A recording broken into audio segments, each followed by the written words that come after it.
pag tapos na yung relationship nyo, pag-usapan nyo, magkaroon kayo ng closure, and then after nun, move forward.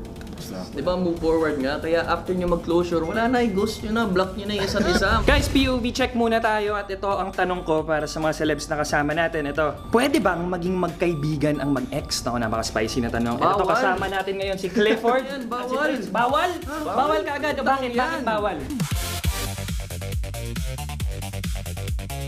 Kasi mag-ex na kayo eh, paano kung may bago ka na? Hindi, syempre, maging Uncomfortable siya, di ba? Respeto na lang sa bago mong partner. O Oo, ikaw ba pare, agree ba doon? Sa kanya bawal din.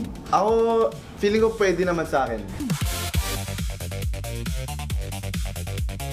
Pwede Basta sa'yo. depende sa tao, kailangan maging matured kayo eh. Alam mo yun na parang pag tapos na yung relationship nyo, pag-usapan nyo, magkaroon kayo ng closure, and then after nun, move forward.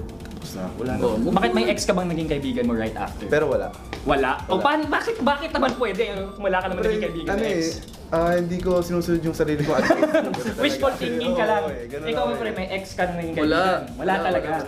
Wala, di, cut ties talaga. Guys, di ba, move forward nga, kaya after nyo mag-closure, wala na, i-ghost nyo na, block nyo na yung isa't isa. Maganda yun para sa inyo, para makamove on kayo. Talaga ba pag nagbe-break kayo, talaga no contact agad kayo?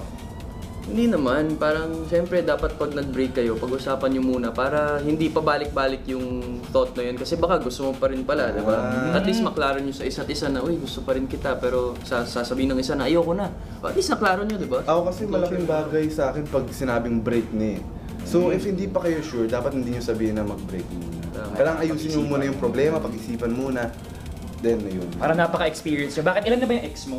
Ha? Wala. Ah, wala? Ha? Ikaw, ilan yung ex mo? Konti lang. Oo, ayun, narinig ka na sa mga lalaki mismo ha. Bawal daw maging magkaibigan ng ex.